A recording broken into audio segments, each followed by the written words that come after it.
It's a letter, Ma, for you. Who's it from? Aren't you going to read it?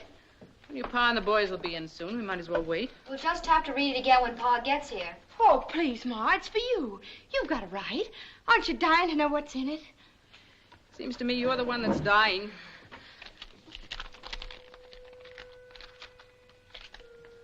Dragonwyck, May 19th, 1844. My dear cousin Abigail. Nicholas van Ryn. Who's that? Shh, Tibby. Read the letter, Ma. Though we have never met, we are related, as you doubtless know, through our mutual grandmother, Anna Chigansavant. My wife and I have decided to invite one of your daughters into our home for an extended visit. We shall naturally be able to offer her many advantages which she could not hope to enjoy in her present station.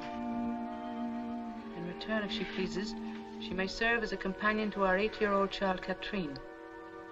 Upon inquiry, I have been gratified to find that you and your husband enjoy the honor and respect of your little community.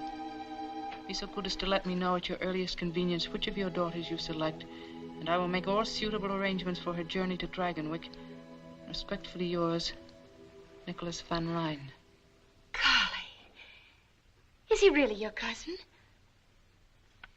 Now, don't go imagining yourselves a couple of lost duchesses. There's not a drop of Van Ryn blood in any of us. It doesn't make any difference to me, I'm sure. But you had the same grandmother. She was... Let me see. My grandfather was her second husband. Her first one died. His name was Van Ryn. Nicholas must be his grandson. He's a patroon. A patroon, Cousin Nicholas? What's a patroon? That's what they call the owners of those enormous land grants on the Hudson River. They're the descendants of the original Dutch patroons. And they're terribly rich and elegant. He must be very important. I remember reading 3 or 4 years ago about his visiting President Van Buren at the White House. But you haven't said yet, Ma, whether I could go. The subject hadn't come up yet that I know of.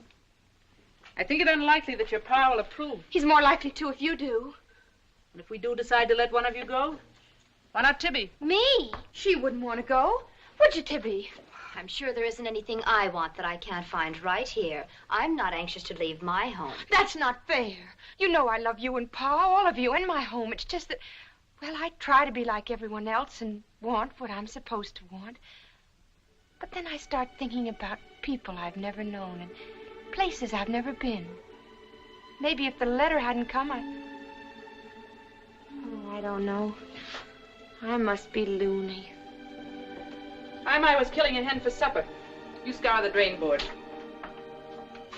No use mooning over it. Your Pa will do whatever he and the Lord think best. There's one thing you can be sure of. They'll both feel the same way about it. This day, O Lord, there has come to me a matter of some slight perplexity. Deliver us, we pray, from hankering after flesh pots, and deliver us from vanity and false pride. However thy will be done. Keep and preserve us through the night. Amen. All right, boys, get. Tom? Yes, Pa? You water the stock and look to Whiteface. She's freshening. Yes, Pa. Tibby, is Obadiah Brown likely to come mooning around again tonight? Oh, Pa, I'm sure I have no notion of his plans. Well, if he does turn up, be sure and sit on the steps where your ma can keep an eye on you. Although I must say that Ob is a steady lad, and you, praise be, are not the flighty kind. Thank you, Pa. Now, about this letter, I'd see no reason even to discuss it if it wasn't that your ma acts like it was important. It is important, Ephraim. It might be a good thing for Randy to live for a while in a great house and learn something of the world outside this farm. I'd so like to go, Pa. Your opinion is of no consequence whatever, miss. You haven't the sense of a tomtit. You're past 18 pretty enough, and time you got settled down with a man. I don't know what's the matter with you. As for this fine relation of yours, I'd like to know what right he's got to be making inquiries about us. He doesn't mean it that way, I'm sure. Perhaps the gentry have different ways of saying things. Since when do we have gentry in this country where all men are free and equal? A Yankee farmer is as good and maybe a little better than any Dutchman on the Hudson River. We'll say no more about it. Oh, Pa, listen, please. I have a feeling that the letter was kind of a sign. I think the Lord wants me to go. You know what you're saying? During worship tonight, I had a leading. Truly, I did. At least put it to the test, Pa, please, and see what happens. Are you speaking the truth? Search your heart. Very well.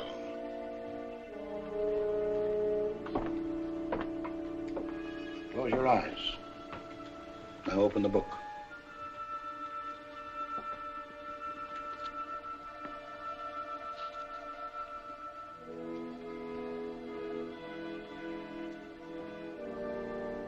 And Abraham rose up early in the morning and took bread and a bottle of water and gave it unto Hagar, putting it on her shoulder and the child, and sent her away.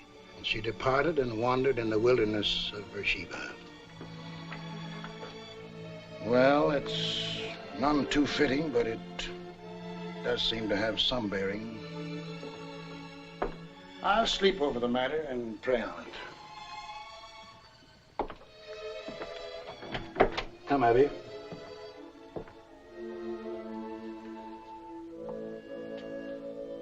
You know, this is the first time I've ever known the Lord to go back on your pa.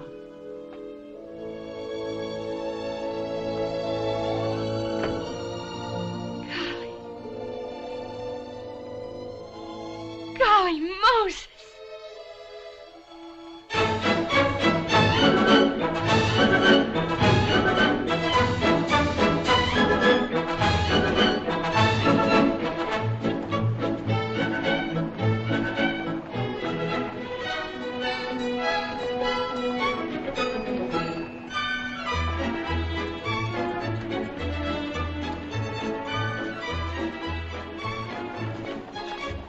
Says in his letter for us to meet him at the Astor House, and this is it. And a less fit place for God-fearing people to meet, I can't imagine. Come ahead.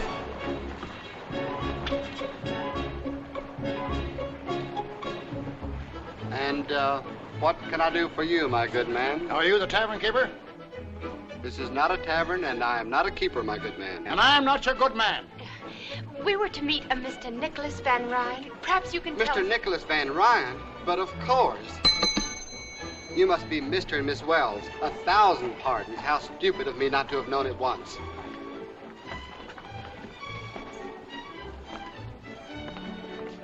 If you will do me the honor to come with me, please. Mr. van Ryn regrets that he is not here to greet you, but he has directed that you're to have everything you wish. Everything.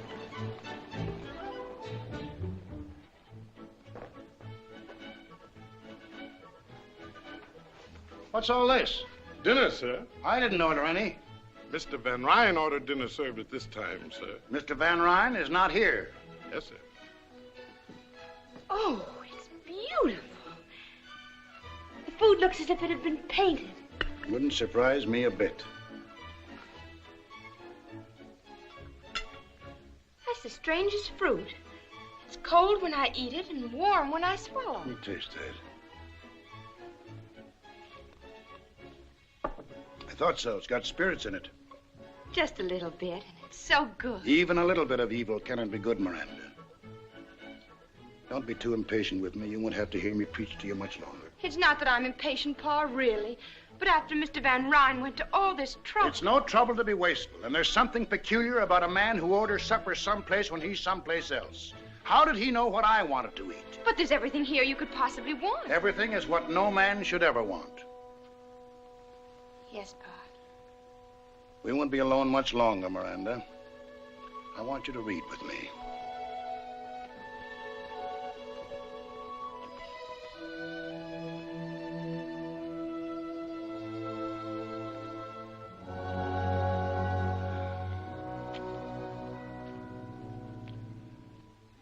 I will sing of mercy and judgment. Unto thee, O Lord, will I sing. I will walk within my house with a perfect heart. I will set no wicked thing before mine eyes. I hate the work of them that turn aside. It shall not cleave to me. A froward heart shall depart from me. I will not know a wicked person. More coffee, Cousin Miranda? No, thank you. You, sir? No, thanks. The music is very nice. I understand they've opened the dining terrace for public dancing.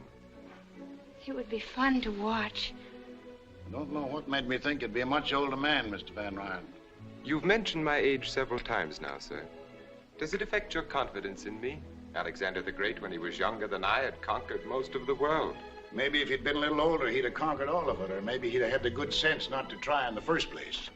Aristotle was his teacher, Mr. Wells, but I'm sure he put things less clearly than you. Tell me, young man, what are your politics? My politics? Since Van Buren is a New Yorker, I imagine you folks up along the Hudson are mostly for him. Martin's an old friend and neighbor of mine. Naturally, if he's nominated, my farmers will vote for him. What do you mean, your farmers? The tenant farmers on my land. There are nearly 200 of them. Never heard of tenant farmers. Don't they own their own land? No, it belongs to me. It belonged to my father and his father, back to the first patroon who took title in 1630. I permit the farmers to work my land, and they in return pay me a yearly tribute and a share of their produce. But they can buy the land they've been working if they want to. No. Why not? Because it belongs to me. As a farmer, I'd rather own 1/2 acre of barren rock, free and clear, than work the richest land in the world for someone else. I dare say we don't understand each other's viewpoint. I dare say.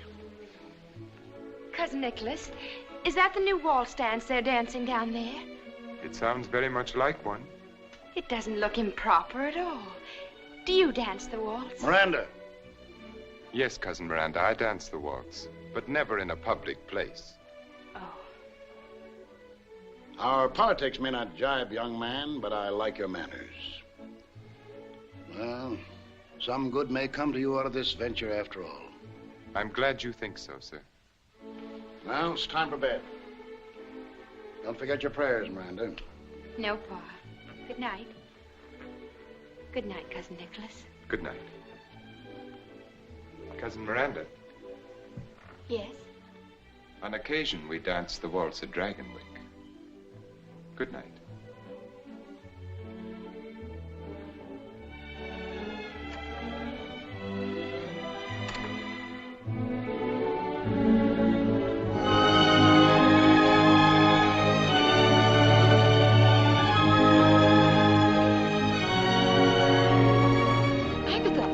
Dragonwyck. I can see it. Dragonwyck, where? Over there.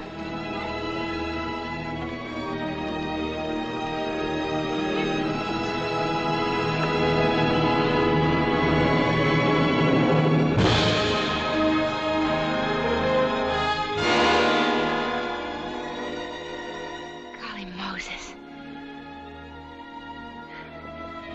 Cousin Nicholas! Cousin Nicholas! I saw it. I saw Dragonwyck. What have you done with your bonnet? How can you sit there so quietly? I should think that seeing Dragonwyck would be more thrilling to you than to anyone. Nothing can be thrilling that is shared with so many other people.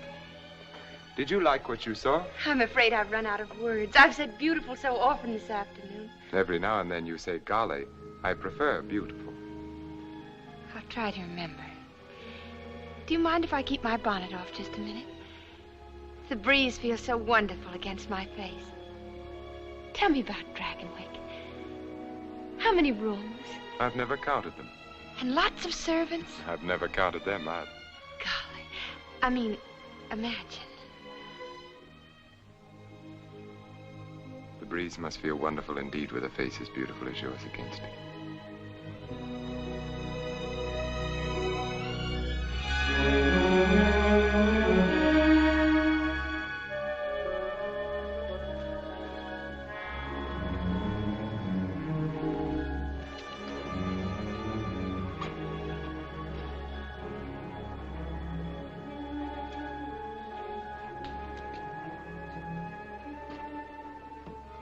Welcome home, Mynheer van Ryn. Thank you, Magda. This is Miss Wells. Magda is our housekeeper. How do you do? I assume Mrs. Van Ryn is at dinner. Yes, Mynheer, and you'll be pleased at how well she's looking. Not that Madam isn't always a picture. See that Katrine comes to the dining hall. Will you come this way, Cousin Miranda? Don't you think I'd better go to my room first? I must look hardly presentable. To my wife, promptness at meals is the highest human virtue.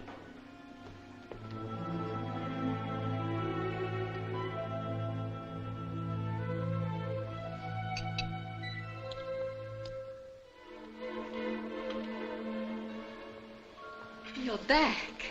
Yes, as you see, I'm back. I didn't know I would have waited. And here is Cousin Miranda. Oh, welcome to Dragonwyck, child. Thank you. Will you sit here, Cousin Miranda? Thank you. Did you have a pleasant trip, Nicholas? Yes, very. Miss Wells has had practically nothing to eat today, Tompkins. I'd suggest you serve her at once. At once, Mynheer. I trust you'll be happy here. It's most kind of you to let me come. And my mother and father wish to be remembered. I'm sure they're most worthy people, and I'm sure you'll be a good girl. Oh, Nicholas. Yes, my dear? You didn't forget the pastries, did you? Of course not, my dear. Those wonderful New York pastries. Nicholas, Yes. did you bring the Napoleons, the honey puffs, and the mocha bonbons? All of them, my dear. I think I'll have the bonbons before going to bed. Tompkins, serve the honey puffs after dinner, but be sure they're well chilled. Yes, madame. And shall we keep the Napoleons for tomorrow? For my lunch. After dinner, you'd best go find Katrine. You might read her a story. We can hardly ask our guest to occupy herself with the child tonight. She must be tired. As you say.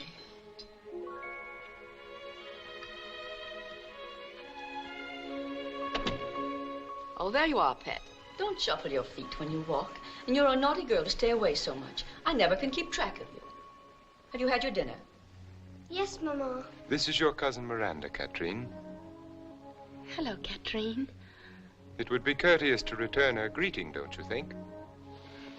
Katrine and I are going to have a lot of fun together. Aren't we? Yes, Cousin Miranda. May I go now, Mama? Oh, I suppose so.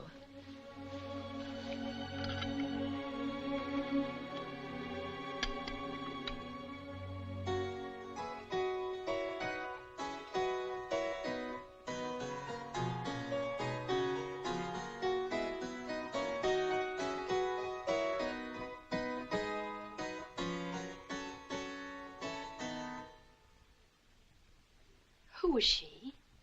She was my great-grandmother, Azild. Azild? That's a strange name. She looks like a frightened child. I don't know why we keep her hanging there. And that ugly old harpsichord is just an eyesore. The servants have to be driven to dust it. You think we're going to bite them? She was from New Orleans. She and my great-grandfather were married there in 1743. I guess I imagine it was one of those sudden romantic adventures. Tell me some more about them, Cousin Nicholas. Azild and your great-grandfather. Did they fall in love at first sight? No Van Ryn does anything at first sight. But she must have been happy to live here. As it turned out, it didn't matter.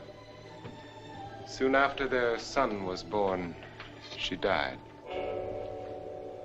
She brought this harpsichord with her from her home. She played it always. If you listen to the servants, they'll have you believe she still does. Fortunately, we don't listen to servants or to their superstitions.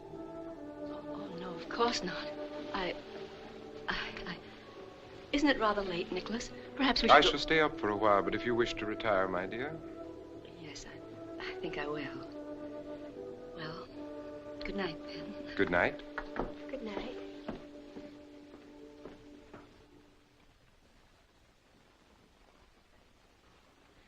I think I have some new music that will please you more than Van Beethoven, Cousin Miranda. You can sing as I play. Oh, no, really, Of course I you can. The lyrics are printed on the sheet.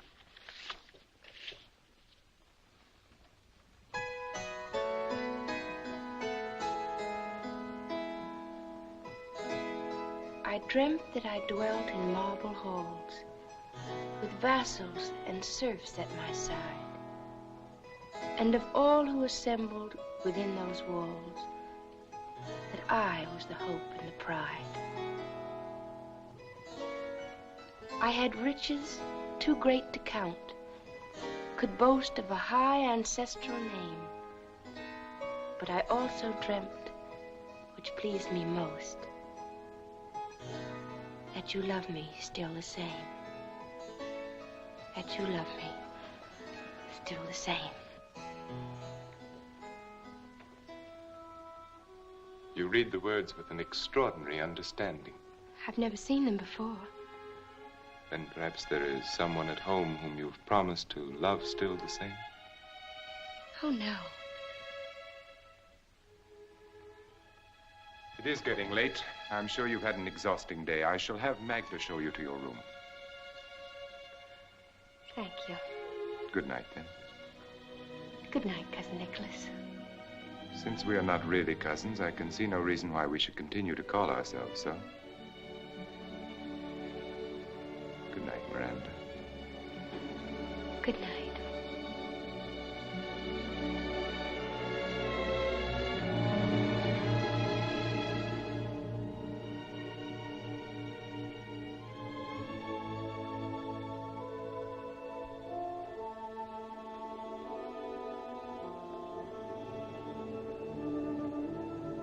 Have you had a pleasant evening, miss? Oh, yes. This is a lovely room, isn't it? Yes, it is. An unusual room. It's unusually beautiful. That isn't what I mean, miss. I do have such a time making myself understood. It's what she brought to this room and what'll never leave it. Was she very young? About as young as you. She must have been very proud to be mistress of Dragonwyck. He never loved her. He never wanted her at all. He wanted their son. He kept her from him. He forbade her to sing and play. He broke her heart and drove her...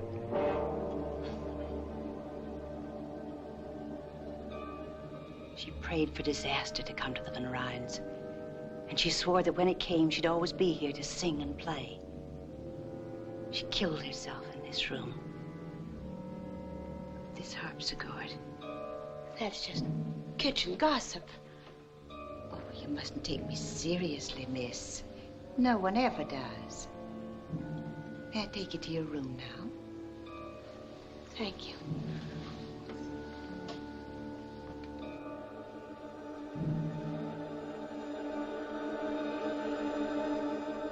Of course, I've never heard Azeel play myself.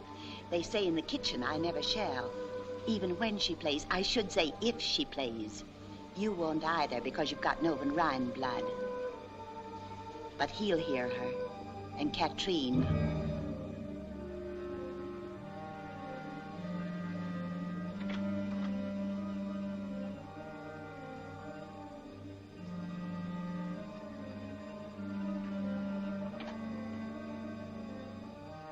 Is this my room? Yes, miss.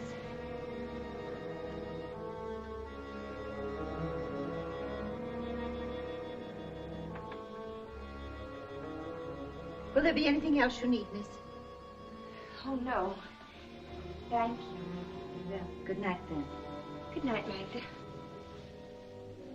Miss Wells, why have you come here? Do you think Katrine is in need of a companion? Why, that would be for her father and mother to decide. Don't you think Katrine is in need of a father and a mother? That was a silly question, wasn't it?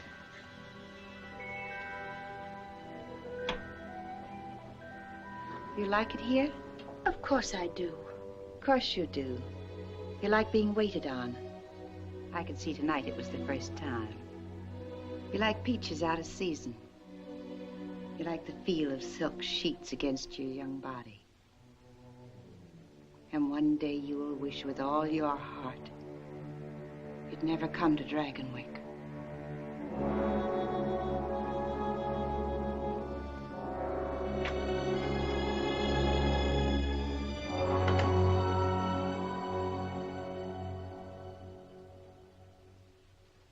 I keep getting my S's backwards. It's very simple once you get the hang of it. Up, and then a hook, and then a swing to the left, and there you are. Mm-hmm. That's right. But Pa's kind of like a teacher to you, isn't he? He's been very kind and helpful to me. What's he like? Your father? Yes. Is he nice? But of course he is. Don't you think so? Does he like me? Katrine, what a strange thing to say. Your father and mother both love you very much. Did they tell you that? Why, it's understood. They love you just the way you love them. But I don't love them.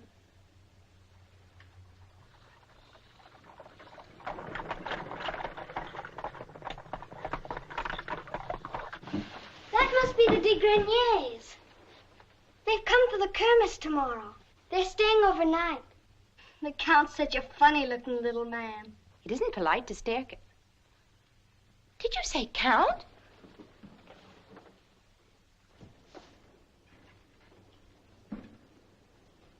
So that's what a count looks like. So do barons and dukes. Tomorrow the house will be packed with them. Papa always has a 4th of July ball for the river families after the farmers have their Kermesse. Ball. You'll have a wonderful time. And you can wear the ball dress Papa had sent from New York. But I won't know anyone to talk to or to dance with. Oh, everyone will want to dance with you, Miranda. Golly, I hope so.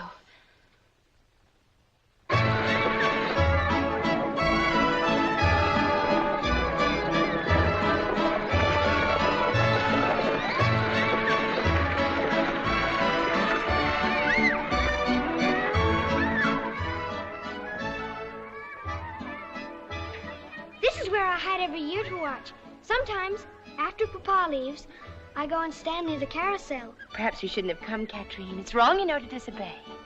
Oh, you're just saying that because you're supposed to. Is there anything wrong about the Kermesse? No. Could watching it make me a bad girl? I suppose not. Then it's wrong to forbid me to come. That sounds pretty logical to me. Hello, Dr. Turner. Hello, Katrine.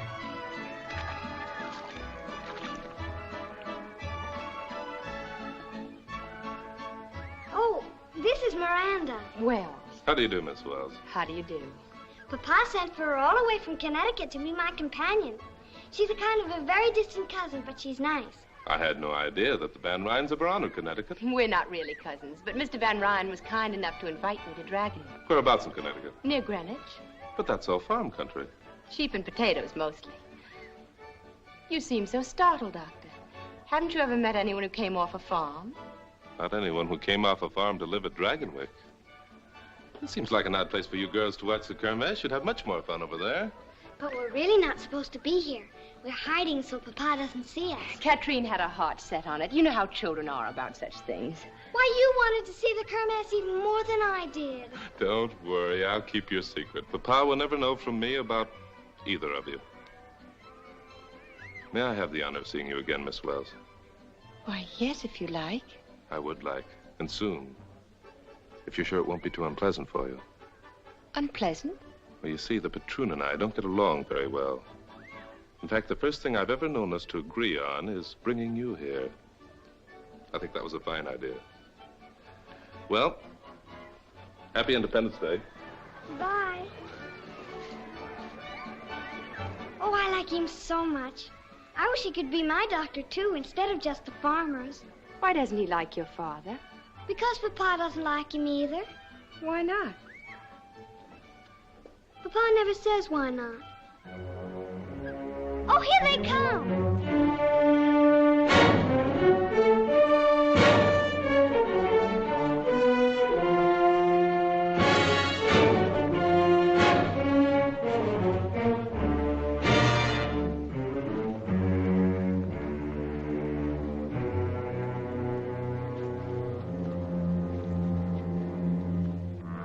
What brings you to our Kermesse, Dr. Turner? Are you expecting an epidemic of minor injuries? You never can tell, Mr. Van Ryn.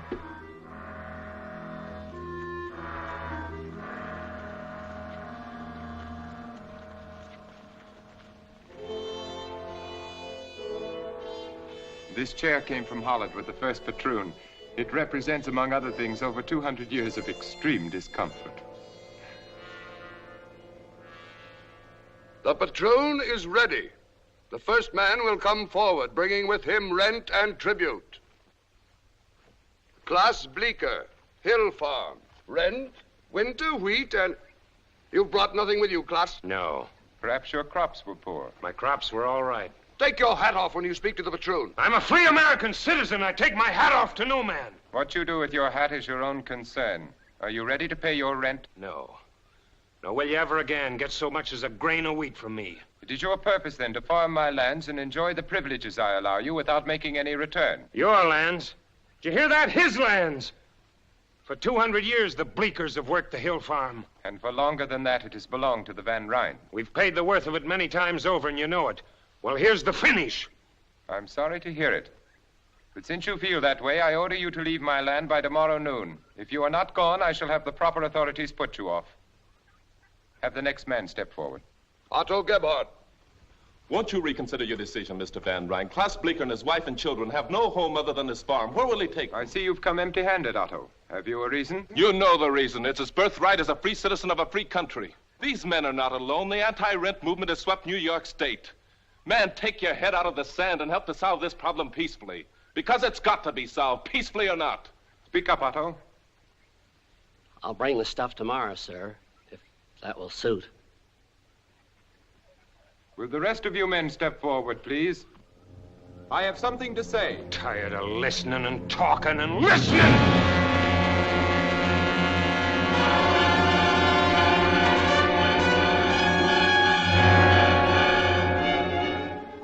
Klaus just lost his head, that's all. He doesn't mean violence any more than the rest of us. I hope you'll overlook this. I suppose I must regard what you did as an effort to save my life, Dr. Turner. And whether or not I regard you as a meddling trespasser, I suppose I must thank you. You've got the facts wrong. The way I see it, you're the trespasser. Also, saving your life wasn't what I had in mind. If Klaus had killed you, it would have done these men infinitely more harm than you could ever do alive. So don't thank me, Mr. Van Ryn. I shall say a few words about what has just happened, and they will be my last. Dr. Turner's efforts to incite anti-rent rebellion in our local district have been well known to me for many months now. Just what is it he wants you to want so passionately? It has an assortment of highly romantic names, the rights of man, life, liberty, the pursuit of happiness, and such. And all those will be yours with the titles to a few acres of soil. Believe me, my welfare does not depend upon you. Rather, you depend upon it. But my rents and tributes and my responsibilities are hereditary, the symbols of a way of life to which I have been born and in which I shall continue to live. I shall never relinquish my position.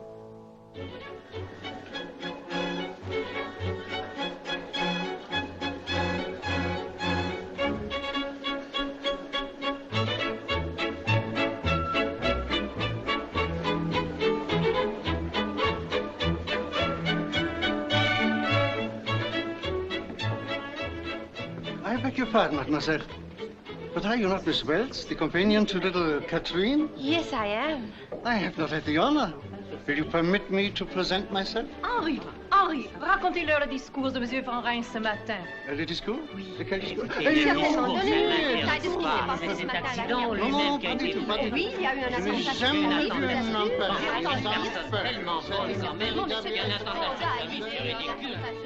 I imagine that ever so many parties are being planned for you and dear Harmon. Oh, yes. The De Wints are giving a soiree for us next month. Everyone will be there, simply everyone. Good evening. Good evening. May I sit with you? We'd be charmed. My name is Miranda Wells. I am Cornelia Van Borden. My sister Elizabeth Van Borden, Miss Helena Vanderhyde. How do you do? We were just discussing dear Cornelia's wedding to Harmon Van Brock. Do you know Mynheer Van Brock, Miss Van... Wells? No, I'm afraid I don't. You see, I don't know anyone here. Really? Where are you from? Connecticut. Connecticut? That's in the west, isn't it? Why, no, it's right next to New York State. My sister means that it's across the river. Which river? The Hudson, of course. You see, Miss Van Wells. Just Wells. There are other rivers, you know. Do you know a city in Connecticut called Greenwich? Oh, yes, very well. I live there. It's also called Horseneck. Horseneck? What an incredible name. It seems ever so much more polite to say Greenwich. Well, it's mostly the farmers that keep calling it Horseneck. Tell me, Miss Van Wells, just plain Wells. How is dear Victoria Skirmerhorn? Victoria Skirmerhorn? You know Victoria Skirmerhorn, of course.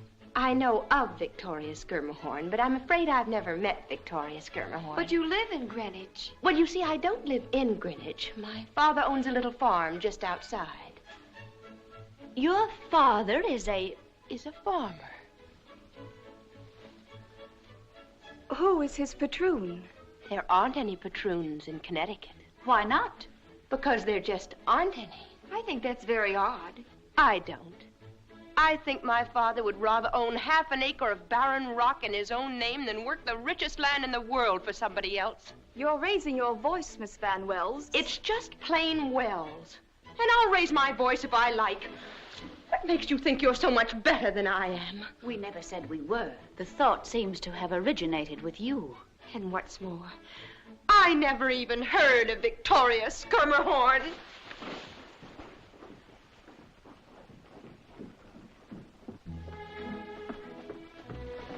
Miss Wells,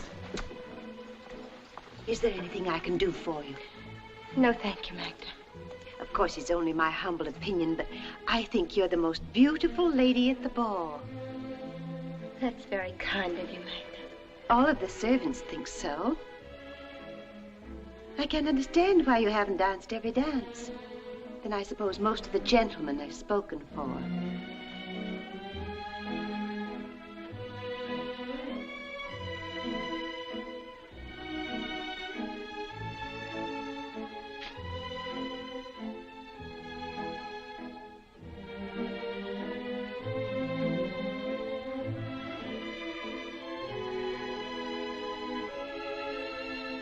Miranda, Good evening. are you enjoying the kermesse of the upper classes? Very interesting to watch. As if I were visiting a different world. And I suppose everyone has commented on your gown and how beautiful you look. Not everyone. Do you like it, Nicholas? Very much. And do you think I'm beautiful? The most beautiful lady at the ball? Yes, I do. Thank you. I'm very grateful. You haven't answered my question. Are you enjoying the ball? I said it was very interesting to watch. That's not an answer. Well, then, no. Why not? You know that answer as well as I. Because my name is just plain Wells, and I'm off a farm, and I don't speak French, and I don't belong. That's nonsense. Of course you do. I'm as good as any. Better. But it's the wrong river. I'm not from the top of the Hudson. I'm from the Connecticut river bottom. Oh, I've made such a fool of myself. Dance with me, Miranda. I can't go back in. It'll be all over the place by now. They'll laugh at me. I doubt that very much. But you don't know. I know that you'll be with me, and that if anyone laughs, we'll laugh. Dance with me. I'm afraid. You must never be afraid of anything with me, Miranda.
Enjoying the ball, Miranda?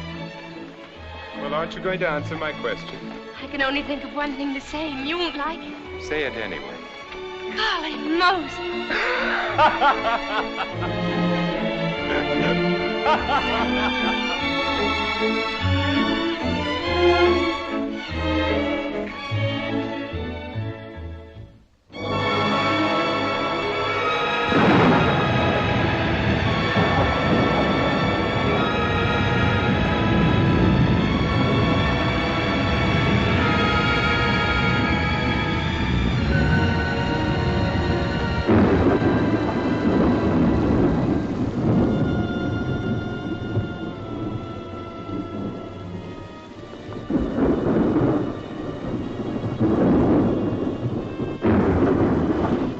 Thunder in the world like the thunder of the Catskills.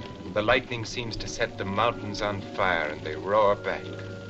That's all very romantic, I'm sure, but it doesn't help my cold. It's never been this bad. It seems no different from your usual winter attack.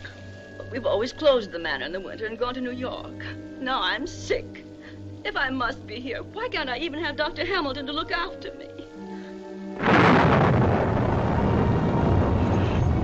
The storm lets up and the roads are passable. Storm lets up. They never stop in these dreary Catskills. Come in.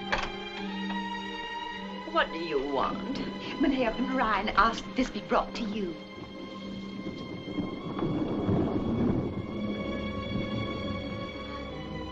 Why, Nicholas, it's your favorite oleander. I thought it would brighten your room and perhaps make your stay in bed less unbearable. Oh, thank you so much. Can't remember when anything has pleased me more. How alive it is. As if it were thinking, as if it had thoughts of its own and desires of its own.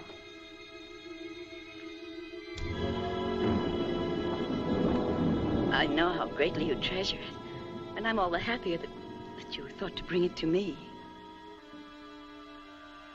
And I'm happy that you're happy, my dear.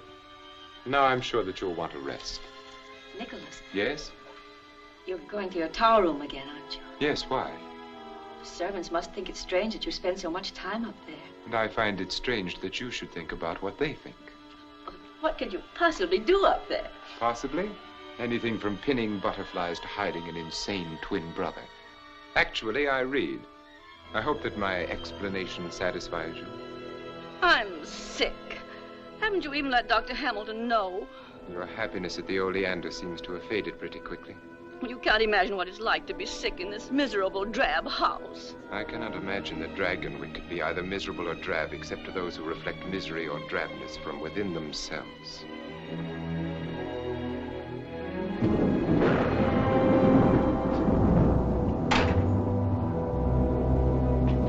Mynheer van Ryn. What is it, Magda? It's Dr. Turner. No one is sent for a doctor. Turner, what does he want? He's come to see you. He says it's most urgent. My regrets to Dr. Turner. I am engaged and cannot be disturbed. Yes, Mynheer. Never mind.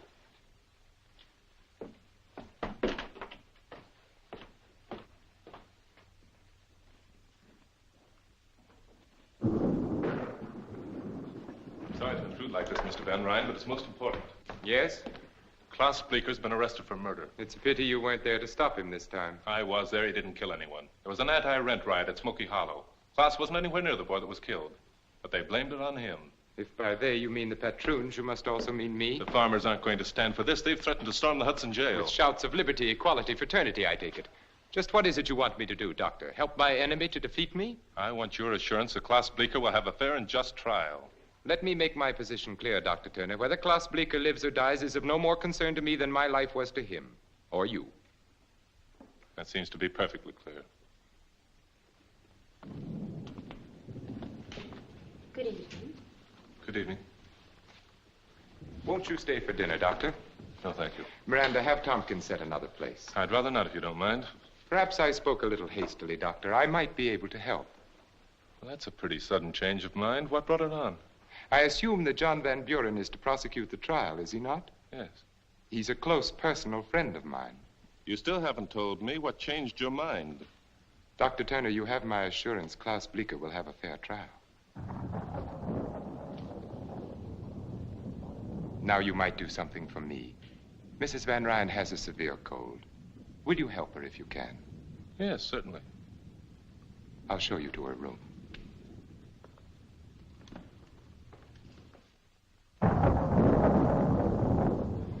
You'd better take a bit of scraped onion and sugar for that cough, and these drops as directed. You'll be fine in a few days. A few days? Dr. Hamilton always kept me in bed for at least 2 weeks. He's probably right, but with most of my patients, it's all I can do to keep them in bed while I examine them. A lighter diet might help. Soup, tea, boiled eggs, less cake. That's nonsense. It's common knowledge that one should stuff a cold. I'll eat all I please. Well, you get well faster without it, but you get well anyway. What a beautiful oleander. I'm relieved to know you find so little cause for alarm, Doctor. It's just a head cold. Do you think you could find your way down alone? If you and Miranda will wait dinner for me, I'll visit a while longer with Mrs. Van Ryn. Yes, of course. Good night.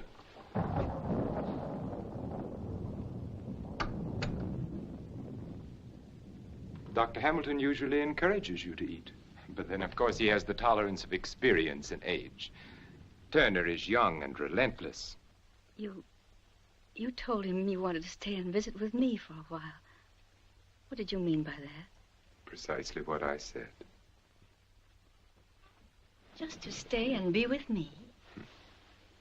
Oh, Nicholas, you confuse me so. Sometimes when you bring me flowers and smile at me, I think... What?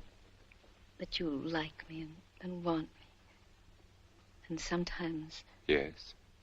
I feel that you hate me and would like me to die. Nicholas. Yes? Do you think... Could we go away together? Away? Alone, just the two of us. When I'm well again. Of course we will, my dear. As soon as you're well again. I feel well enough already. In that case, even Dr. Turner would approve of your finishing your dinner. Shall I bring your cake? Oh, yes, thank you.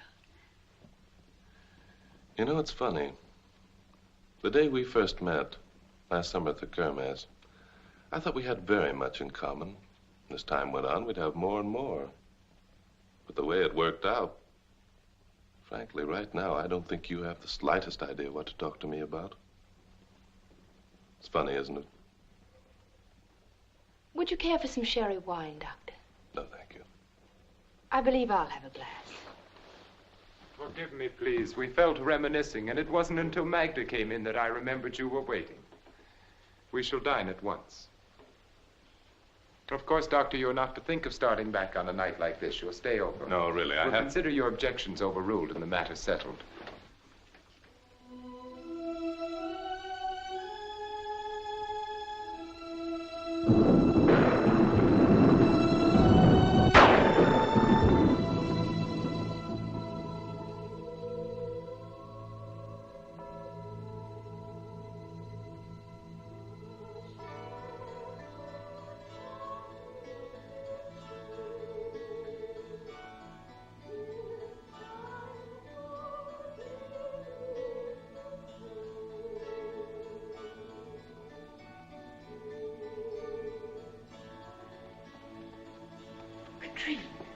Shh.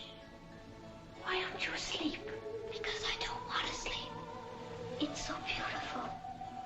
What is? Don't you hear it? It woke me up. It's such a pretty song from down there. You've been dreaming. It's a lady. She's singing and playing the harpsichord. Katrine. It's like a lullaby. But it must be funny, because every now and then she laughs. There, she's laughing now. Don't you hear it? It's getting louder and louder. Oh, I don't like it now. Make her stop. I'm afraid. I'm afraid. Make her stop. Darling, it's no one. Really, it isn't. You must believe me. It's... Well, I can remember when I was a little girl. I used to imagine things so hard that I thought they were real. But don't you see, if there were anything, I'd hear it too. It stopped now. Of course it has. It never started, really. Oh, I'm so tired.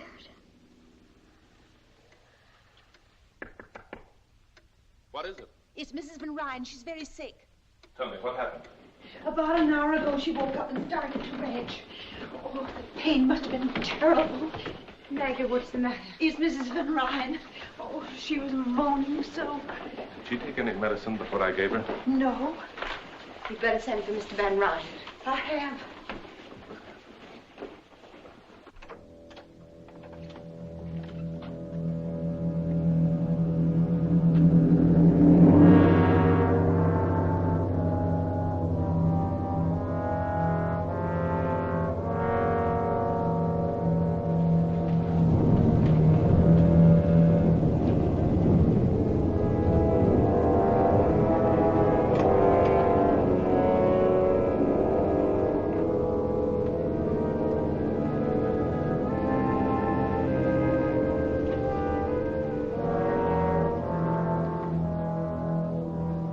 Johanna.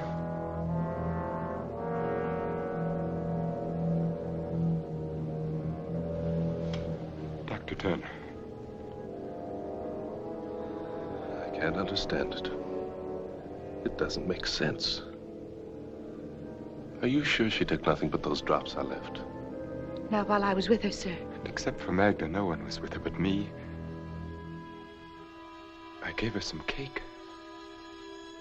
Acute gastritis. It's possible, but I don't believe it. Is it also possible that she may have been more ill than you imagined when you examined her, Doctor? Yes, that's always a possibility, I'm afraid.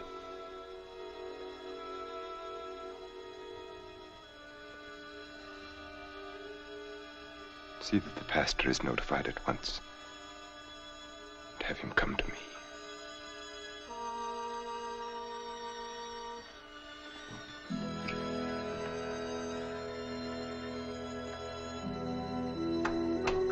She's smiling.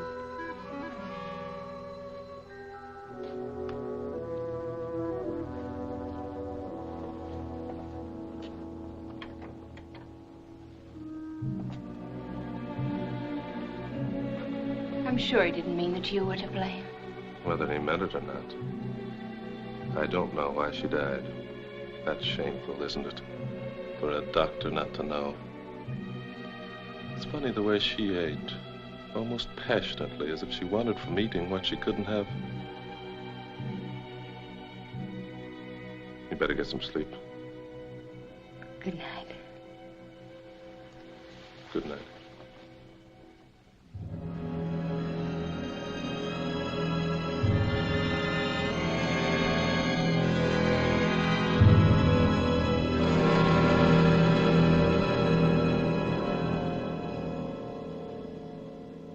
I remember how the chapel bell rang on the day Johanna and I were married. Tonight it is soft and sad, but then it was loud and ugly, and my head ached with the noise.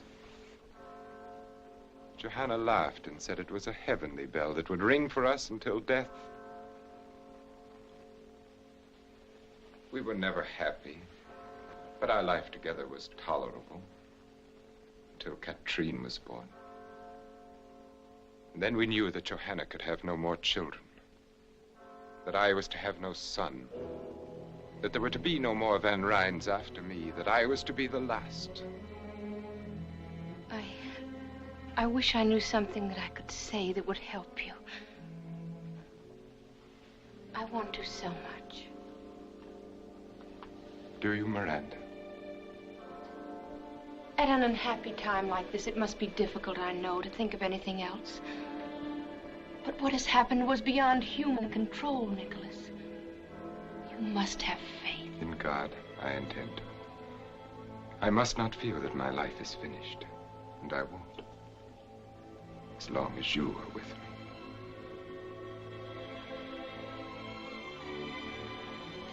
The bell has stopped now. It must be nearly dawn. Miranda, you've known as well as I that this was inevitable. That we were inevitable. I didn't know who you were, or what, or where. Out of all this world, why should I have called to you and no one else? And why should you have come to me and no one else? It's because you were meant to. You knew it the instant our eyes first met and everything within us met. And you know it now.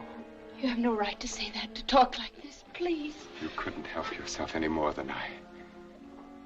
Am I right? Tell me that I'm wrong. Forgive me then if you can. I had no right to speak as I did, and you have every reason to be angry with me. But I had to say it. There was no way for me not to. And no one but you to hear it. Good night, Miranda.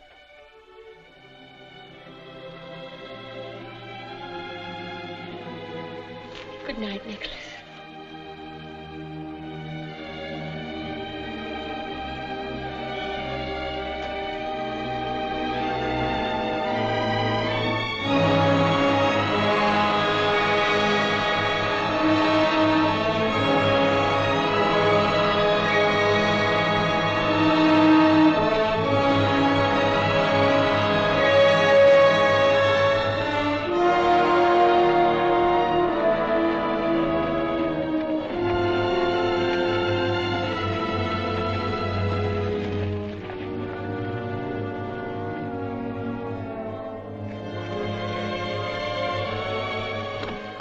heard? I just heard the news that you're going away. Why, Jeff Turner, I never thought you'd go to all this trouble to say goodbye. That's just it. I don't want to say goodbye to you. But, Jeff, I'm going home. Well, that isn't what I mean. I think it's fine that you're going back to your folks. What I mean is, Greenwich isn't so very far away after all, is it? I know, Jeff, it isn't. And I was thinking that maybe I could come there and visit you in a month or so. Of course, Jeff, whenever you're passing through. Would next week be too soon? Well, I know our relationship hasn't been exactly... Well, I've teased you mostly and sometimes made you angry, but I've always thought that in time I could show you how I really felt. And that maybe... Miranda, you understand what I'm getting at, don't you? Yes, I think I do. I'd like to think that in time... Jeff, I said in time...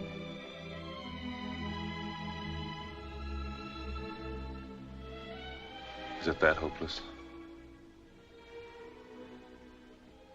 I don't know what to say. Well, there's not very much you can, I guess. Well, have a nice trip. Thank you, Jeff.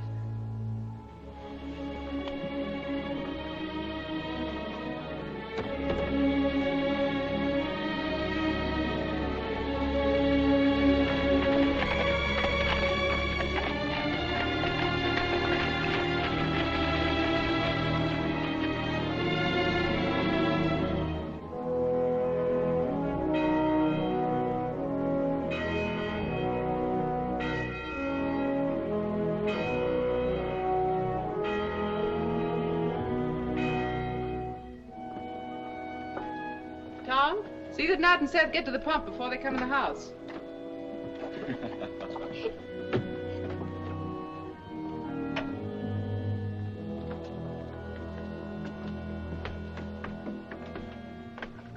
Come inside. I want to talk to you.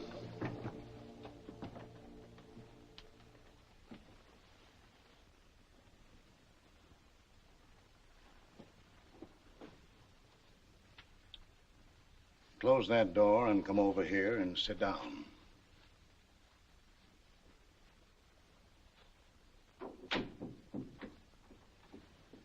That was a nice sermon today, Pa. Strange you should say that. Struck me you weren't listening too hard.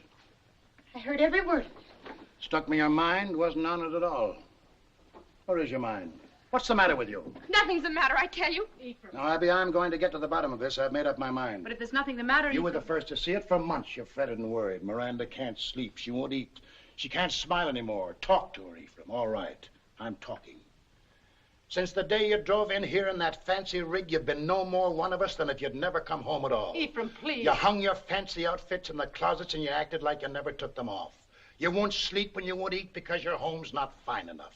And you won't be happy because we're not fine enough. That's not true. It's got nothing to do with that. What has it to do with then? Sometimes when a woman's unhappy, she just can't talk about it, Ephraim. Are you going to tell me it's a man? What man, I'd like to know? She's given frostbite to every mother's son in the county. Perhaps the right one hasn't come along yet. Well, she won't find him with her nose stuck in the air, wanting what she can't get. A woman ought to get a man first and then want him. Someone rode in the gate.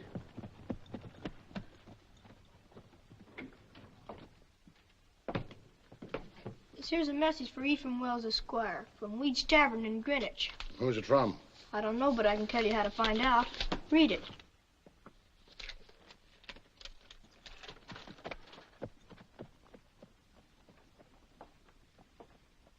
I'll be concerned if this don't beat all. Nicholas van Ryn is stopping in Greenwich and is coming here this afternoon to see me on a matter of the greatest importance. Cousin Nicholas in Greenwich? What in Tunket could he want, huh? Miranda?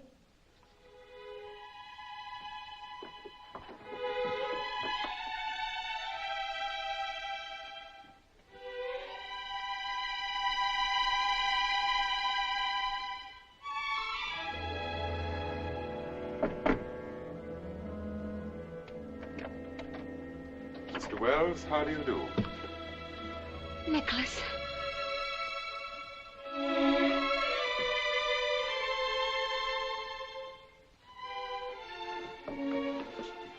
Just what is the meaning of this? May I speak with you alone, Mr. Wells? I consider your behavior exceedingly strange. On the contrary, it couldn't possibly be more conventional. Sure, Mr. Van Ryn certainly handled Pa. That's enough of that. This matter doesn't concern you. Now get. What did you think of him, Ma? I don't know. We weren't even introduced.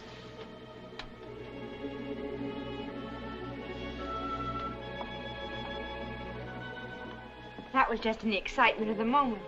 He's such a perfect gentleman. He'd never be impolite to you. I'm sure he has fine manners. He's come to ask Pa.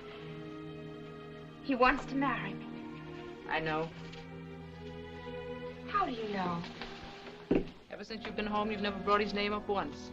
A woman's apt to be that quiet about a man she loves. Besides, you've ironed that dress every week now for 2 months. Miranda, child. Yes, Ma. You love him very much. Of course I do. Are you sure? Why do you ask that? It's just... Maybe I shouldn't have let you go. Maybe Dragonwyck should have stayed something to read about and dream about. My dreams came true, Ma. Can't you see? Ever since I was a little girl and built a castle in an apple tree. But you can't marry a dream, Miranda. What about him? Do you love him? But it's all Nicholas. Nicholas is all of it.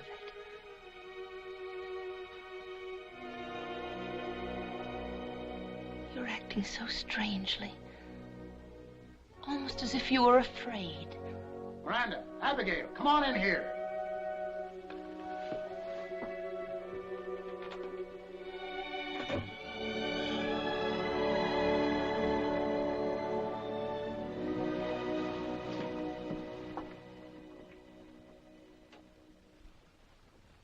Says he wants to marry you. Says you know all about it. Yes, Pa. Have you considered that your mother and I might object? I've already pointed out to your father at some length that there are no valid objections. And I've already pointed out to you, sir, that I'll make up my own mind. What do you think, Abby? I don't think thinking has anything to do with it anymore, Ephraim. It's something that is, and we must make the best of it. I want to apologize for my rudeness when I entered your house. My only excuse is that I saw nothing and wanted to see nothing but Miranda at that moment. I can understand that, Mr. Van Ryn. You're forgiven. Thank you. I think you should know that I have already called at your parsonage and engaged the Reverend Clark to be here tomorrow afternoon at 3 o'clock. Tomorrow? It's indecent. It's too soon. I want my girl married in a church like a good Christian. I'll have no hole-and-corner wedding here. She has nothing ready, no wedding gown. For once, we will let the ceremony outshine the costume.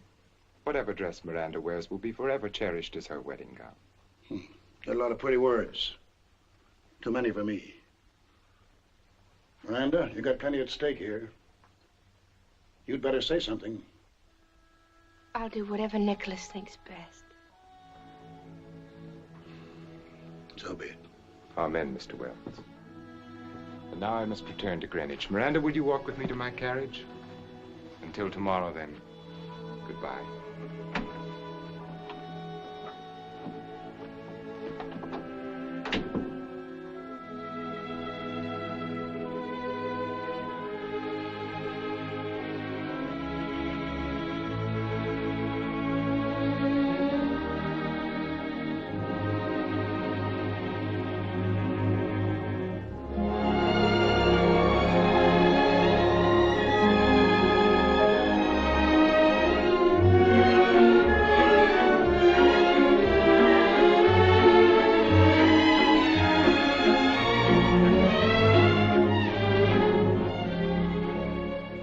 Which carriage have you sent to meet Mr. Van Ryn at the landing? The lander, madam. Have the grooms their new uniforms? Yes, madam. Here are the menus for the week. Thank you, madam. And Mrs. McNabb, I've just written Miss Katrine that we found her doll. Please be sure that it's packed carefully. I wouldn't want anything to happen to it. Certainly, madam.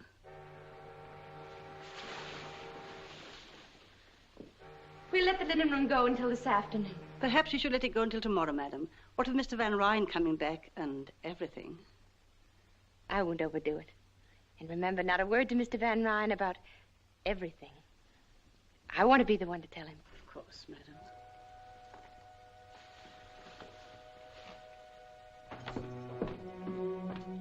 Welcome back, son. How did you find New York? Unbearable, thank you, Mrs. McNabb. Nicholas. How lovely you are. I'd almost forgotten how lovely you are. I'm not when you're not with me. I'm not anything. 3 long weeks. Have you missed me? Have you been well? I missed you terribly. And everything has been just fine. As a matter of fact... I'm having our townhouse entirely redone. A new music room. We must plan a series of entertainments for the winter season. McNabb said I'd find you here.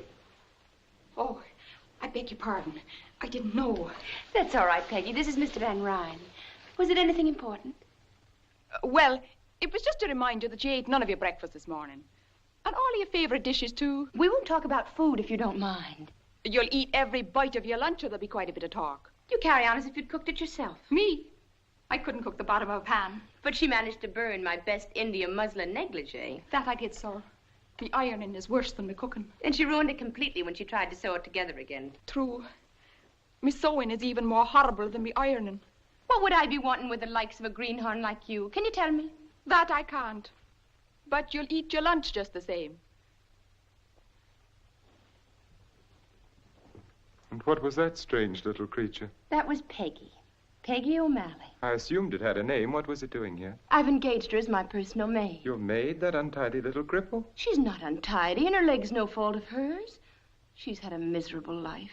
It's the strangest recommendation I've ever heard. She's bright and willing and good to me, and Nicholas, I want her as my maid. I shall have McNabb give her some extra money and a good character. It's so little to ask. Please, Nicholas. Deformed bodies depress me. Perhaps I can divert your attention with this. I brought it for you from Mr. Tiffany's new shop. How dare you say that? How dare I? You speak as if her crippled leg were a weakness on her part rather than merely God's will. We'll agree then it is God's will. Now perhaps we can discuss your plans for the Kermesse ball. Are they progressing nicely? Madame Duclos swore to me that your gown will be finished and delivered to you in time. She needn't overwork herself. It's very likely I won't need it at all. What do you mean? The Van Bordens sent their regrets yesterday. Their regrets? A previous engagement or some illness in the family. I forget what excuse they used. I see. That makes the 8th refusal in 4 days. It's only because of me. Because you married me. Miranda.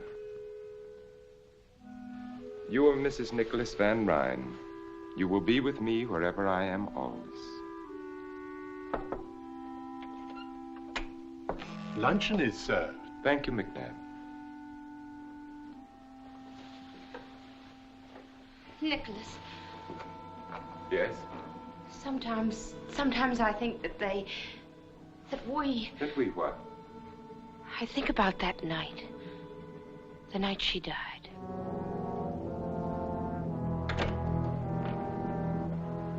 What about that night? It was so soon after.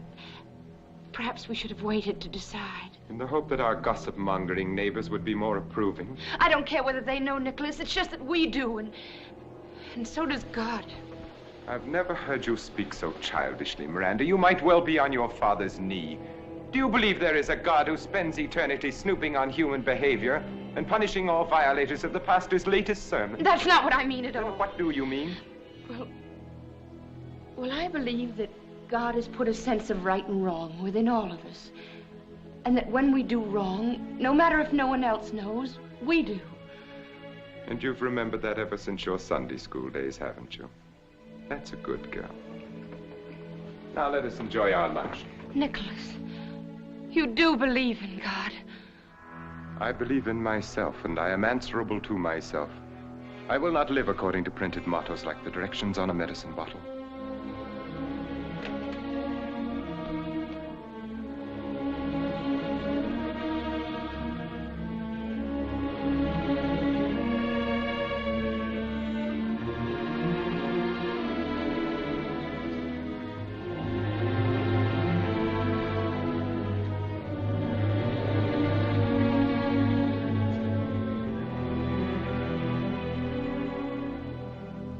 Would you like me to say grace?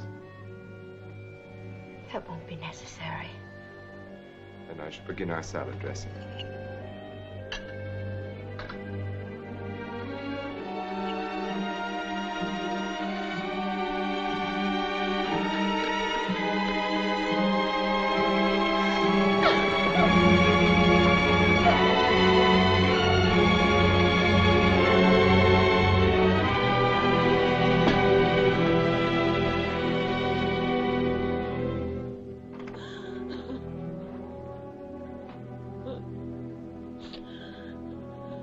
Possible excuse can you have for humiliating me like that?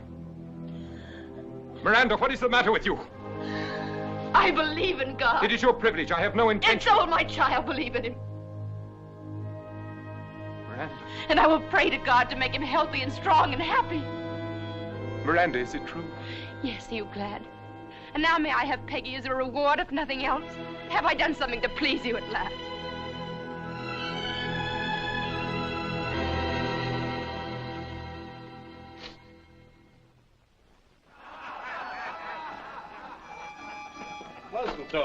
They're celebrating.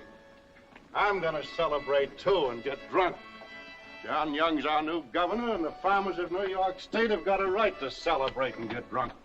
Hand me up my ancestral chair.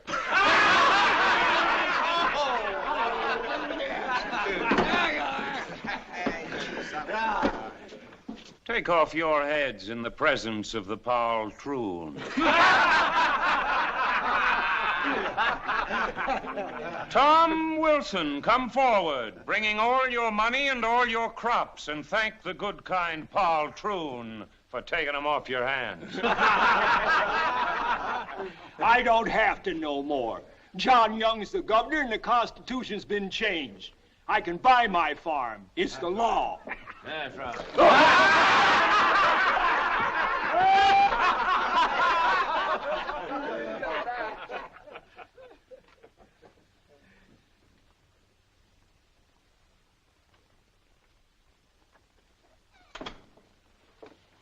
Dr. Turner, will you come with me at once to Dragonwyck? We need you urgently. Is anything wrong? Mrs. Van Ryn is having a baby. Her time is here. Dr. William Brown has been staying at the manor. I had him come from New York. He's a fine doctor. He's a fool. I beg you to come. There are certain symptoms. Have you any reason to think she's in danger? Mrs. Van Ryn, I don't know that she... Doctor, nothing must happen to my son. All right.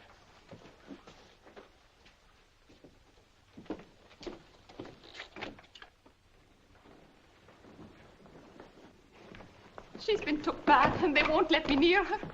Please, let me go to her.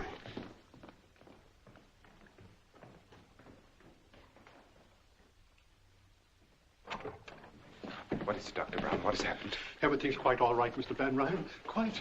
Are you certain? I assure you. Dr. Turner, I want you to take every precaution. Mr. Van Ryn, would you and the nurse step out while I consult with Dr. Brown? I can see no reason Your for presence here can only be upsetting to you and to us.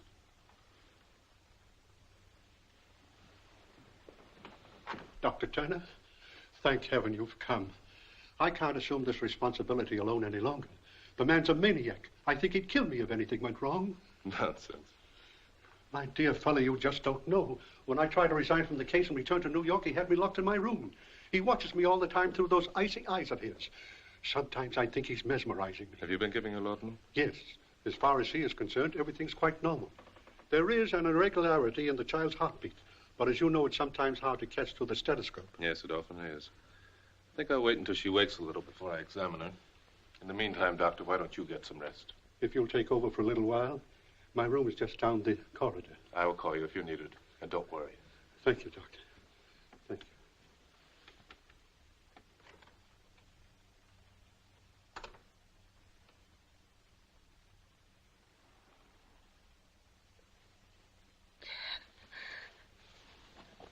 Hello there. I don't know whether to believe this or not. You can believe it. Are you going to take care of me now? Yes. I'm going to take care of you now.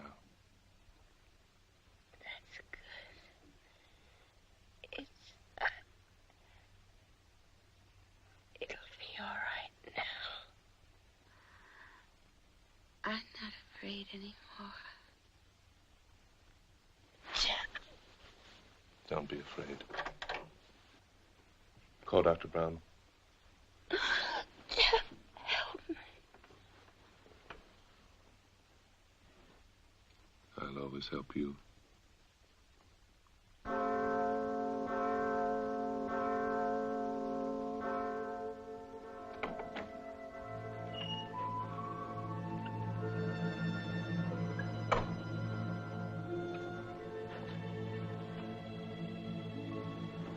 Mr. Van Ryn, there's something you must know. Your son is not well. I can't tell you how sorry I am, but at least your wife has come through beautifully, and in time there's no reason why you can't have other babies.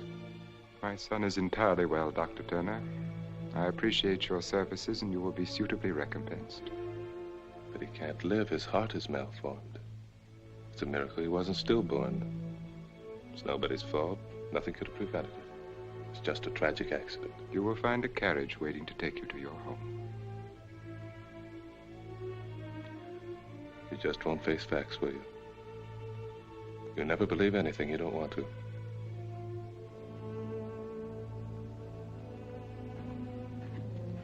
And there is no reason for you to see Mrs. Van Ryn again. Good day, Doc.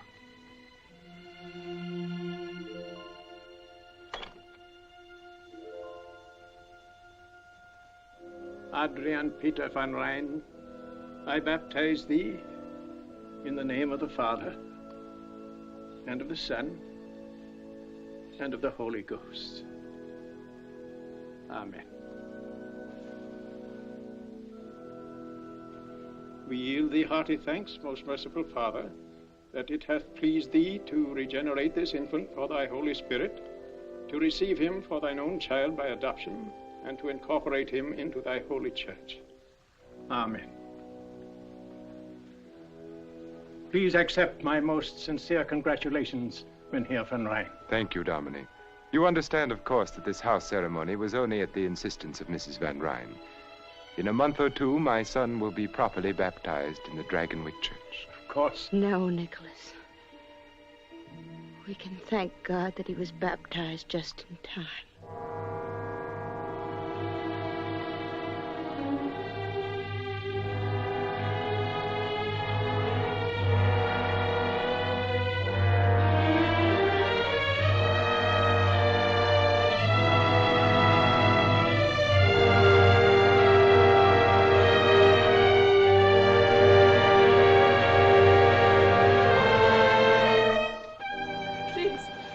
Now, please. You're a loathsome little cripple. Why should you have been permitted to live and not my son?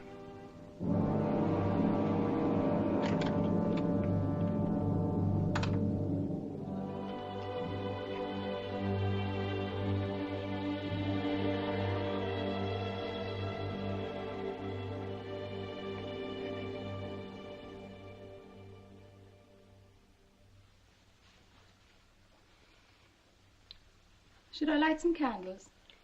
No, I like to sit here in this half-dark. You'll ruin your eyes. How long has he been up there this time? A week, perhaps more. Ever since he got back from New York. And before that... I'm sure it isn't very pleasant for him, Peggy. And what is it for you? Shut up there for weeks on end without a word or a sound. If it was any man but him, I say he keeps a bottle up there in that tower room. Peggy. Kiss them.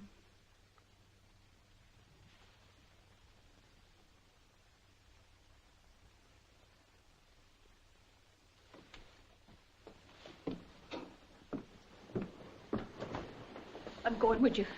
Don't be silly. I'll not let you go up there alone. That's enough of that. Please don't. I'm afraid.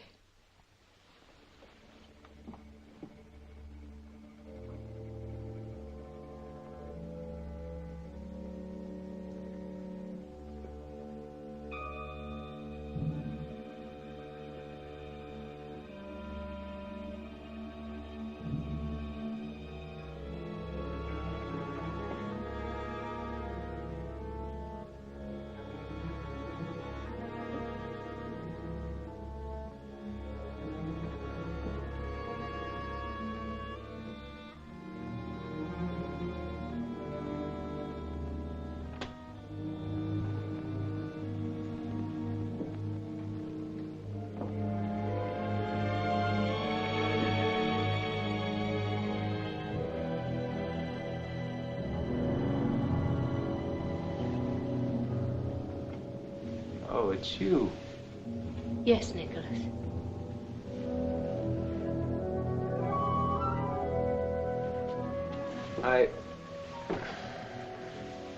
This is an unlooked-for pleasure.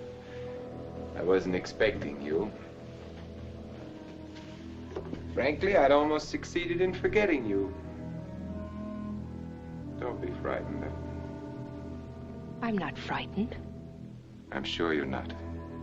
You have courage, Miranda. I like that about you. It must have taken a great deal to make this pilgrimage up to the mysterious tower room. I assume your twisted little friend is offering up suitable prayers for your safe return. I see no reason why they should be necessary.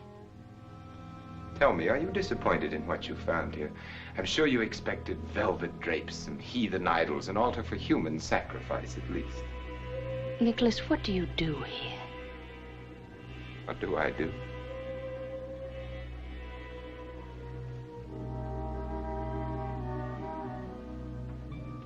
I live. I'm sure you mean a great deal by that, but it isn't very clear to me. Didn't expect you to understand. How could you? Don't be offended. By ordinary standards, you're quite intelligent. But I will not live by ordinary standards. I will not run with the pack. I will not be chained into a routine of living which is the same for others.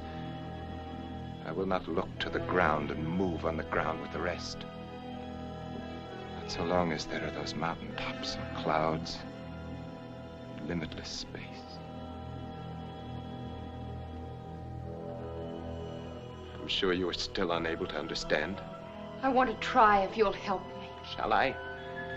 Shall I tell you what you want to know? Brace yourself. Prepare to have your God-fearing, farm-bred, prayer-fattened morality shaken to its core. See, I have become what is vulgarly known as a drug addict. Why? No tearful reproaches, no attempts to save me, to regenerate me. Why do you find it necessary? That is what you could not hope to comprehend. It is because I have set free something within me. Something that ever since I can remember has been like a rock caught in my heart, in my brain, pushing at me, choking.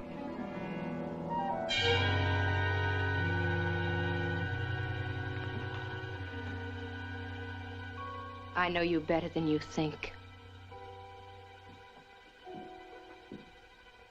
Perhaps I have underestimated your intelligence. No, it's pretty ordinary and farm-bred.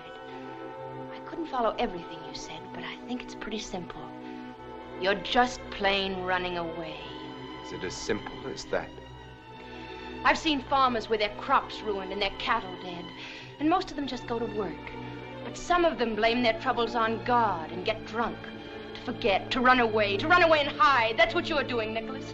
Whenever you've come up against something unpleasant that you couldn't change, like the rent law. Or the death of my son. Our son. Get out of here.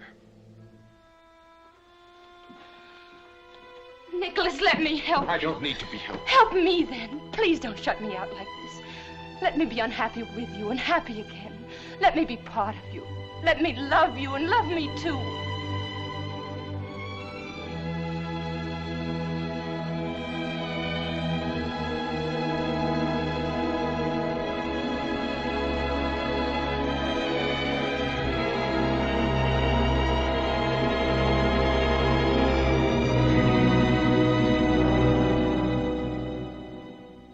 Story, Peggy, but I'm afraid you'll have to tell Mrs. Van Ryn there isn't much I can do for her husband. Tell her. She doesn't even know I've come here. Then what? And do you suppose I'd so much as whistle to get help for him? It's her I'm afraid for, Dr. Jeff. Afraid of what? I can't say right out, but there's a blackness in that house and in him. His coming and going, the look in his eye when he watches her. You've got to come and take her away. What makes you think she'd want to go? Whether she wants to or not. I'm only a doctor. I've got no right You can't leave her there to be hurt and hurt again. Not knowing what she's done wrong or how to do right. Happy as a child because he so much as sends a plant to her room. A plant? An ugly-looking growth to my taste from Egypt or Asia. Has she been taking her meals in her room? Yes, oft times. Why? Come on.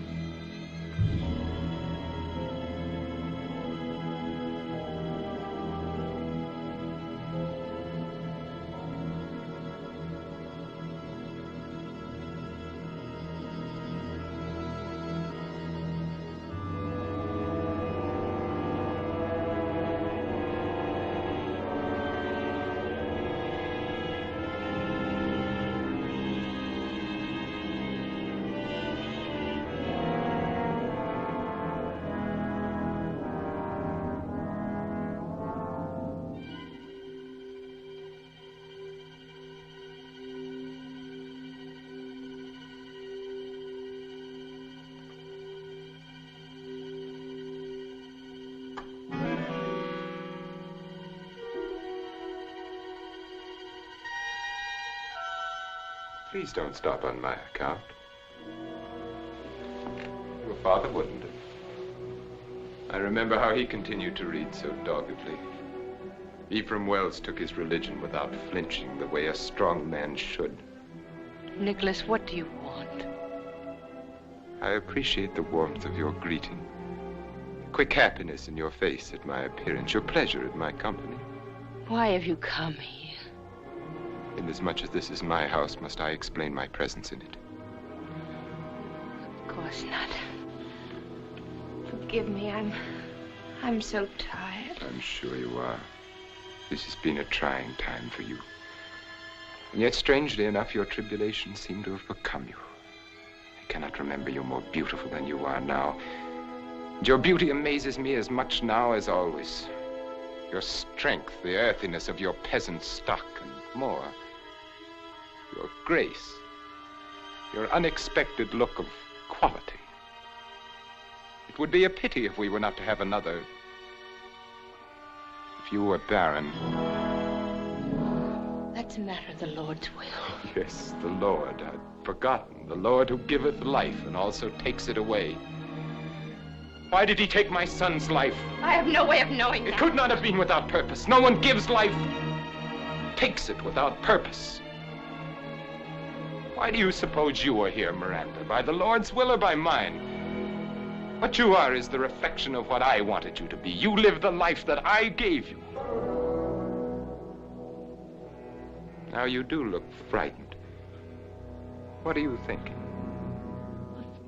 Joanna. Why? I don't know.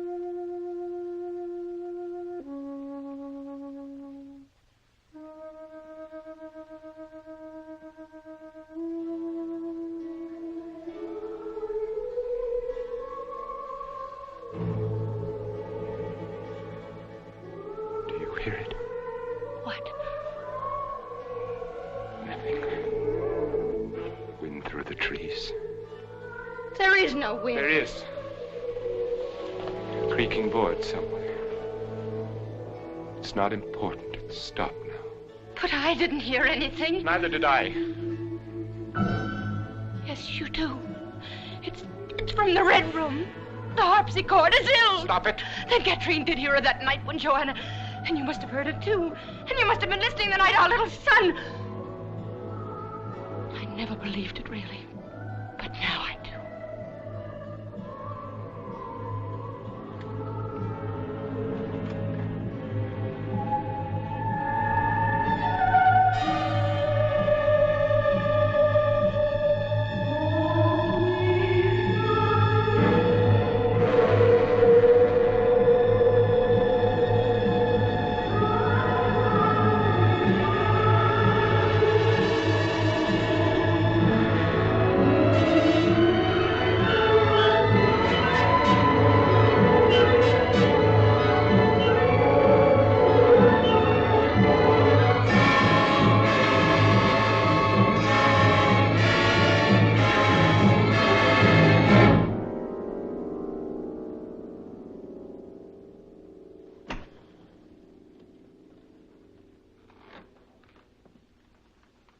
I just happened to be passing by, and I thought I'd drop in.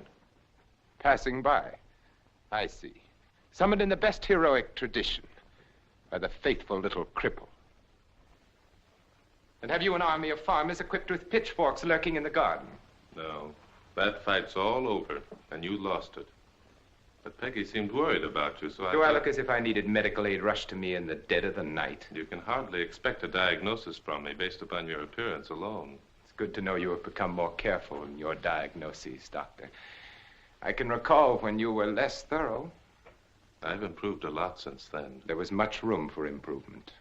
May I be frank? You're not a very good doctor, Dr. Turner. There are too many things you should know that you don't.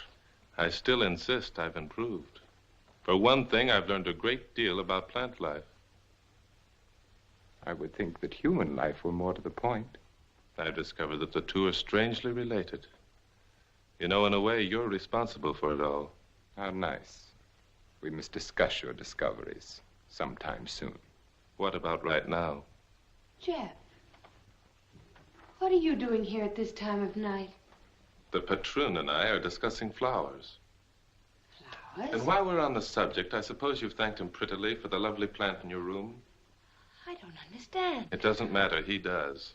Is it as pretty as the plant in your late wife's bedroom the night she died? You're letting the discussion become rather morbid, Dr. Turner. I was never able to forget that plant. At first, I thought only that it was very beautiful, but I've learned since then it was also very deadly. Nicholas, what does he mean? It's a glucoside, similar in action to digitalis, but much more toxic. I guess it was a good idea to have a doctor on hand that night you asked me to stay for dinner. Weren't you lucky I wasn't a better doctor at the time? It was all so legitimate. Your wife with a bad cold. She couldn't possibly have tasted anything in the cake. It was all soaked with rum anyway. I don't believe it.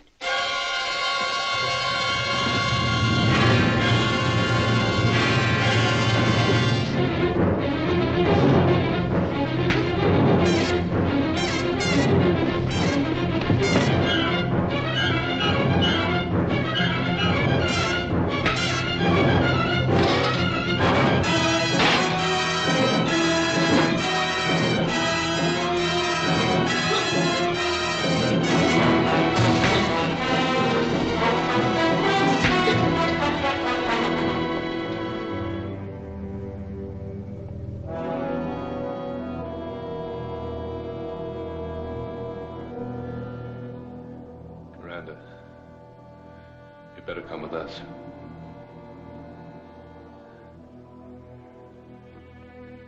Come on.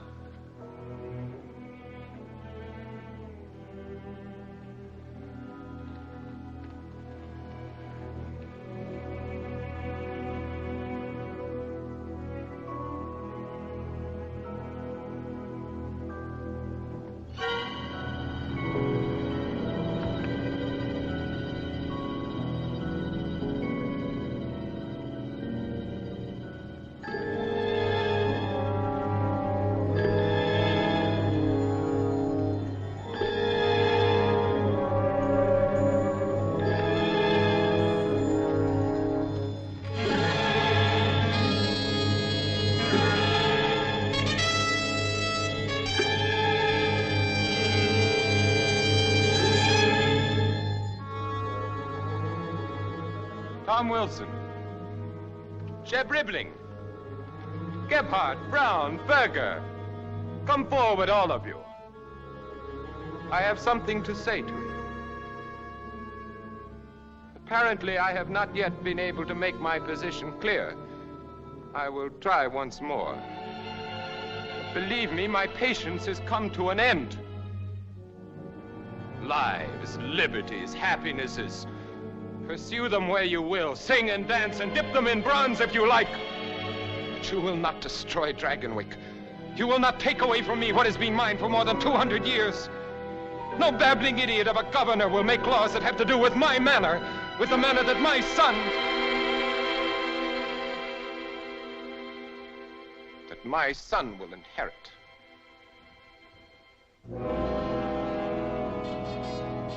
Oh, it's Dr. Tierney. What are you doing here? You are not wanted. You're trespassing. I don't want you here. I don't need you anymore. There was a time when you knew too little and I could use you, but now...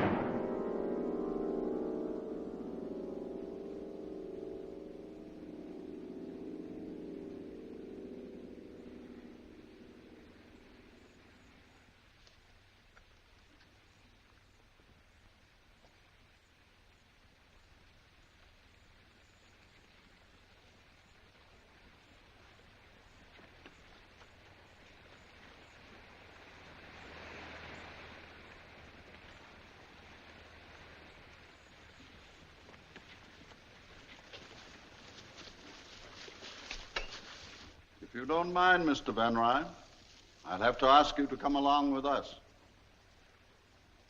Mayor Curtis, isn't it? Yes, sir. I do mind very much. I have no intention of going anywhere with anyone. This is not a request, Van Ryn. You're being ordered to come along. You're under arrest. I will not be ordered to do anything by anyone. This is my property, and you will all leave it at once. Nicholas, please, this is your only chance. My only chance? How little you know me, Miranda. Even Johanna would never have said that. Dr. Tierney, you might use your influence to benefit these men for once and tell them to get out of here. How little you know me, Mr. Van Ryn, or them. You don't believe I'd shoot? Yes, I believe you. Have it your way, then.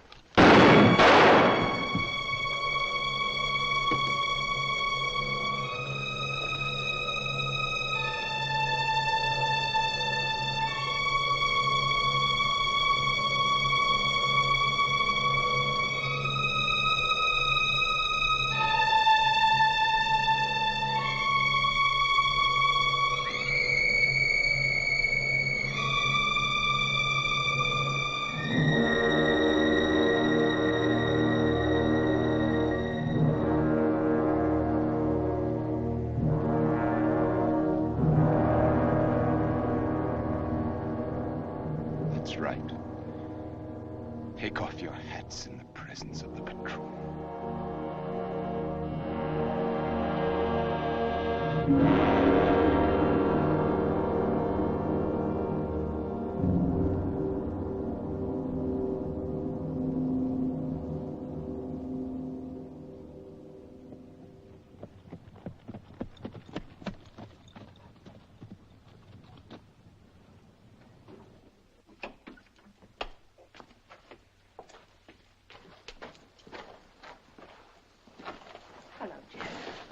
I thought if you didn't mind, I'd ride alongside to the boat landing.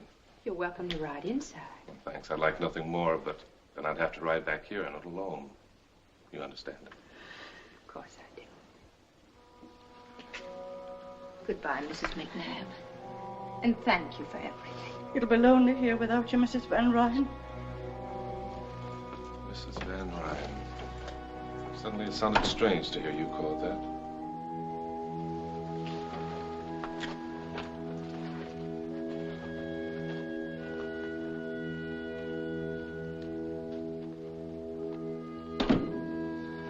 Is that all you're taking with you? It's all I brought with me. From home. Except a black dress. The way you just said home. As if you never had any other. Have I ever? You answer that. You know, Ma once said she felt she shouldn't have let me come to Dragonwyck. That she was afraid. You couldn't marry a dream, she said. Do you dream much, Jeff? Sometimes. Some dreams are very real, I guess. So real that they get confused with reality. And then when you wake up and look around, you find yourself saying, what am I doing here? How did I get here? What is this to do with what I am and what I want? Then I guess you make up your mind you've had a nightmare. And you go crawling to your Ma and Pa. So it's back to Greenwich now, Miranda. With never another thought of anything here. Well, Greenwich isn't so far away after all. Perhaps you'll be passing through sometime, Jeff.